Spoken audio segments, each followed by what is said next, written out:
En svona fyrir utan svona hefðbundna þætti í samtalsmeðferð eins og stuðning, konfrontasjónir, túlkanir, endurskoðun hugsana, heimavinnu kannski mögulega, þá í kynlífsráðgjöf verið að skoða núverandi og fyrrverandi kynlífsmynstur, kynlífshandrit eða forrit, hvað þetta að gera núna þegar ekki hægt að hafa samfarir, allavega tíma eða eitthvað, og hjálpa fólki við að skilja þar alltaf til valkostir fyrir hendi í öllum aðstæðum og hjálpa fólki til að nýta skilaboð kynlífsvandans á uppbyggilegan hátt, munið eftir manninu sem vildi ekki snerta konuna eða leyfa konunni, hann vildi ekki snerta konuna sína, en hún mátti snerta hann. Maður hugsa bara hvílíkt ójafnvægi. Það var mjög áhugavert ef maður hefði fengið tæki til að fara inn í þetta mál lengra með þeim, en hann fékkst ekki til að koma í ráðgjöfina, sem var kannski bara dæmigert. Maður hjálpar í kynlífsráðgjöf fólki að takast á við breytta sjálfsmynd og svona ræði hvernig það geta lagt inn á bankabók sambandsins eða sambandstankin.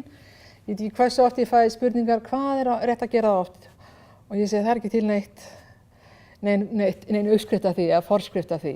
Bara eins oft og eins sjaldan og það dugar eitthvað til að fylla á tankin, sambandstankin. Og það skilur fólk alveg hvað ég á við en ég ekki að afhenda því eitthvað vopn sem að það síðan getur slegist með. Já, Jóna sagði það 2 ferðir í viku, Jóna sagði það 1 sinni í mánuði. Ég geri það alltaf ekki.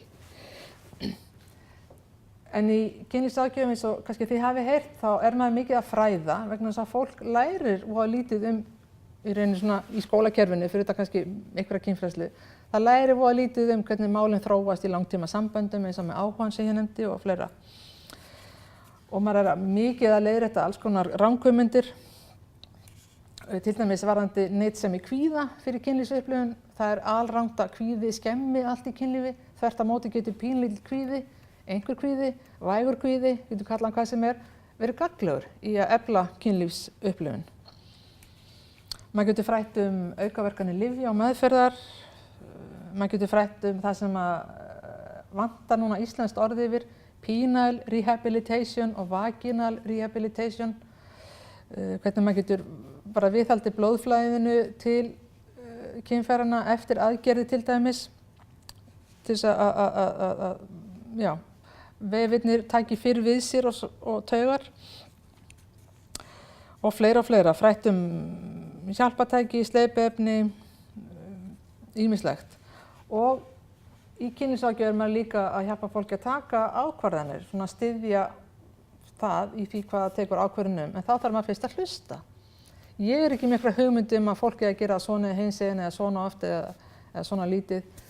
Það ekki mitt hlutverk. Mitt hlutverk að hlusta og fá fram það sem að fólk að pæla og síðan kannski leiðbeina þeim og hjálpa með hvað raunhæft og finna leiðir til úrbóta og leggja til nýtt samhengi oft á tíðum.